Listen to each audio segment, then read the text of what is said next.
Tag Wednesday. Yeah, I could make it a thing. Hey BookTube, it's Kim at middle of the book march. And yeah, it's Tag Wednesday. Why am I doing it on Wednesday? Because so what? I can.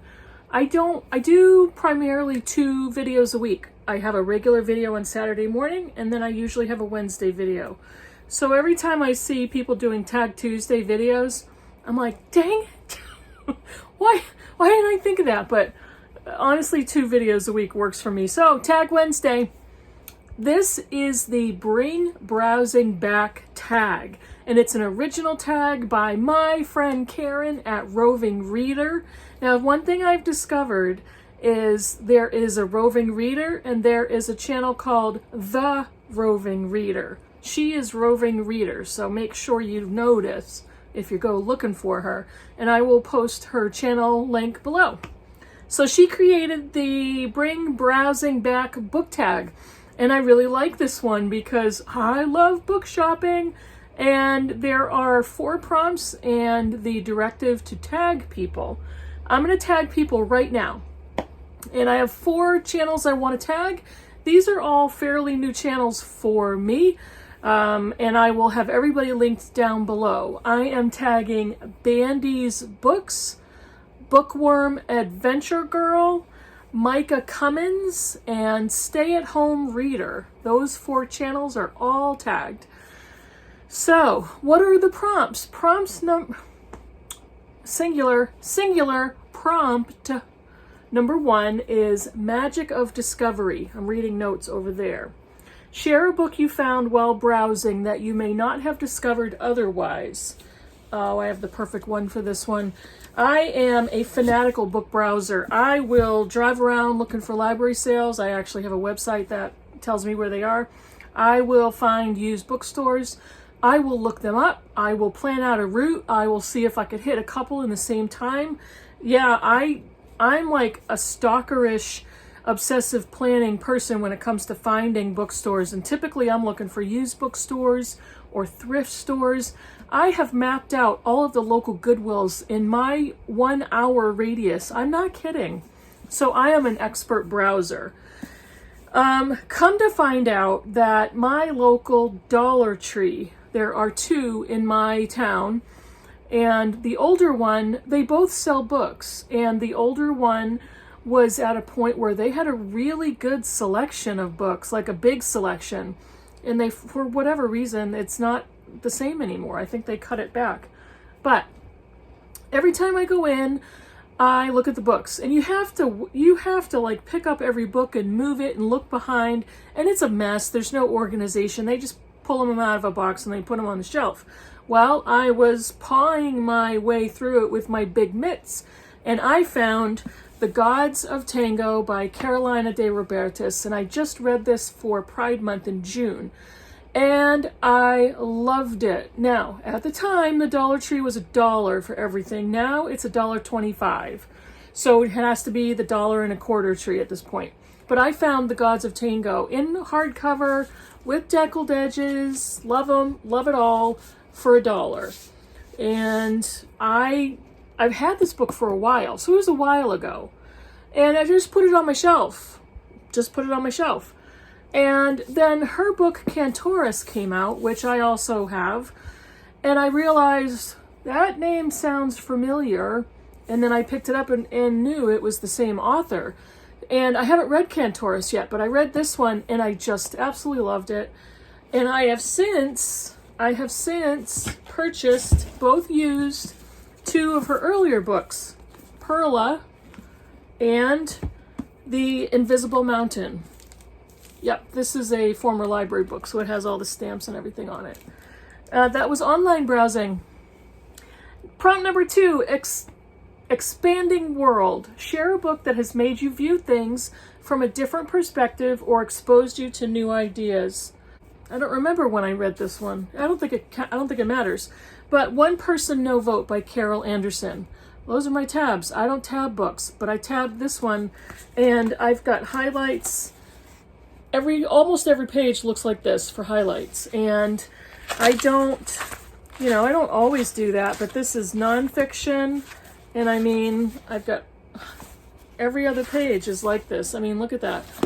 This is a book about gerrymandering, and if you don't know what gerrymandering is, look it up. Find out what it is. You need to know. If you are an American voter, and if you are American, you need to know, because if you don't vote, it may sway you to register to vote, because gerrymandering is the ability of different voting districts, the authorities in the different districts, to remap your district. And remapping basically means they can eliminate certain areas of voters. They can create larger areas of a certain party affiliation of voters.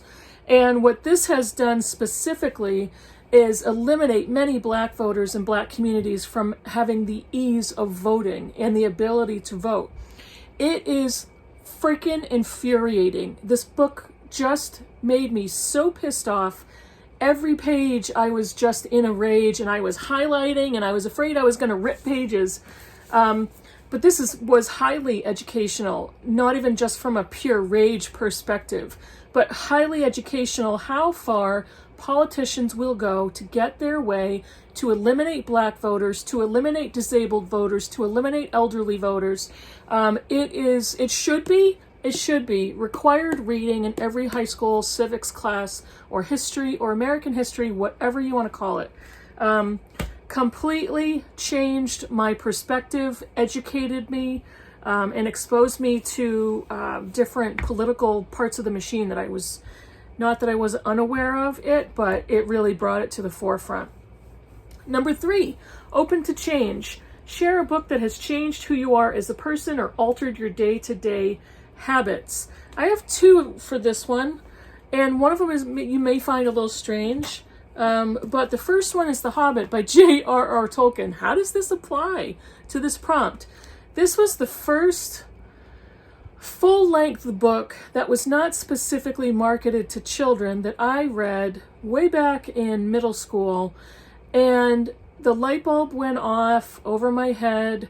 The alarm bells signaled me in my brain, and after reading this book, not only did I fall in love with fantasy, but I started to search out more adult novels to read, because I started to feel like a lot of the books I was reading up until this point were too immature for me. And I think I first read this in 7th grade. So by the time I had finished with this, I was ready to leap off into the canyon of adult reading. And I remember doing a book project. It was kind of a book report kind of a thing, but we had to create a poster on the book that we read. And I asked my mom to get me some poster board, and she came back with a piece of lime green poster board. All I wanted was a piece of white poster board, but it was lime green. So I basically had to draw a scene on the poster board, and I had to figure out how I'm going to do it on green poster board. I did it, actually, and I did very well on that grade. So that's the first one. The second one, this was a book browse when the year I was out of high school, 1985. And I was with a couple of friends in Boston. And I thought to myself, I'm in Boston, I need to go into a bookstore. And we went into this massive bookstore. I don't remember for the life of me what it was. But I picked up a new release, and I had no idea. Really, it sounded interesting. I had no idea what I was picking up at the time, but it was The Handmaid's Tale by Margaret Atwood. And I've read this book 3 or 4 times now. This changed so much in me as a person. It changed how I view the roles of women. It changed how I view reproductive freedoms. It changed how I view the future. It changed all kinds of things, the concepts of misogyny and prejudice and persecution. I can't even begin to say how this changed my worldview, my world perspectives as a young person. And I don't even remember how long I owned it when I picked it up and read it. It wasn't long after I purchased it, maybe a year or 2. And since I've read it a few more times, I think it has gotten more powerful based on our current cultural and political climates, especially in the U.S. So yeah, that was a really important book, and I think it continues to be a very important book. And the fourth prompt, browse a bookstore, library, or a friend's shelves. I actually browse my own shelves sometimes, and typically when I'm looking for a new book to read. However, I have been browsing in the last week, and I wanted to take videos, but I didn't want to when I got to the locations because they were very crowded, and I didn't want to be intrusive on other people. So the two places I went is a bookstore close to me, my favorite used bookstore, which is phenomenal, and I'll try to take videos at another time, and that's all I'm going to say about it. But they were having a massive tent sale, 50 cents for paperbacks, $1 for hardcovers, and it's actually happening this weekend as well. Yeah, I'll be there, but I did pick up 5 books. I got this tote bag for $1. They had piles of them. And I'm not going to get into details of each book because I have, I think, 9 or 10 books to show you. But I'll just show you what I bought. I love buying old books. And I bought this copy of Dr. Zhivago by Boris Pasternak. And it's in really excellent condition. It is old. I don't know when it was published. And I bought this. This was $1. This was, Dr. Zhivago was originally published in 1957. So I really was happy to find that old book. This one is Trollop, a biography by N. John Hall. This was on the shelf at one point at this store, and I saw it, and I'm like, oh, that looks really good, but I don't think I'm ready to buy that yet. I did for $1. This one is, Adam, Eve, and the Serpent by Elaine Pagels. Elaine Pagels is a pretty prolific author on religion, so 50 cents. Wasn't going to pass that up. I have a novel. I have a novel about this person, or a novelization of this person's life. This is Nora, a biography of Nora Joyce by Brenda Maddox, the partner of James Joyce. 50 cents.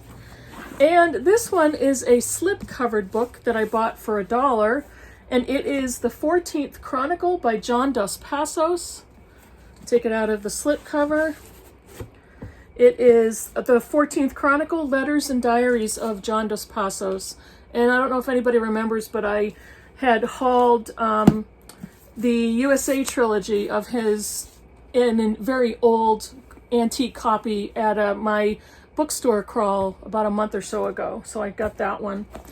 Those are the ones I purchased from the used book massive tent sale. This pile of 4 books I just found last Saturday at a library sale that I frequent often because it happens once a month, and the library has a bookstore in the basement. So I found, and again, paperback, actually this library sale bookstore, every book is 50 cents, unless they're like antique books that they mark higher. This is The Spirit Catches You and You Fall Down by Anne Fadiman. Subtitle is A Hmong Child, Her American Doctors, and the Collision of Two Cultures. I've heard a lot about this one. Oh, this one was almost like a jackpot for me. I found, this one was actually $1. Ooh. Robin Hobb's Dragon Keeper. And I found this on a table just sitting there like, and there were 6 other people around the table, and all I was just doing was I was slowly moving closer to the book, thinking to myself, nobody pick it up, nobody pick it up, it's mine, it's mine. So I got that. I found this awesome, almost, I think it's unread, former library copy of The Lowland by Jhumpa Lahiri. Yeah, I deckled edges, and I don't know, I mean, look at I don't know if anybody's ever read it or checked it out of the library, so I got it. 50 cents. And the last 50-cent book is Some Luck by Jane Smiley, another former library copy. This one looks as pristine as The Lowland. So I found this one. Yeah, I love to browse library book sales. I love to browse used bookstores. I can't tell you how much I love it. I am obsessed. We're going to another library book sale this weekend, this coming Saturday, Labor Day weekend, and we're going to the North Conway, New Hampshire library sale. It's an annual sale. We love North Conway, and so we're going to go to the library, buy some books, and we will enjoy the scenery. It's up in the mountains, the White Mountains in New Hampshire. We're gonna walk around town, we're gonna grab some lunch and have a beautiful day. I think it's gonna be, you know, mid-80s, so it's gonna be perfect weather. That's the Bring Browsing Back book tag by Roving Reader, my friend Karen, and I've tagged those 4 people. Bandy's Books, Bookworm Adventure Girl, Micah Cummins, and Stay at Home Reader. Let me know in the comments below what you think. Let me know if you love to book browse. Let me know if you've found any treasures lately. And I'll see you in the next video. Bye, everybody.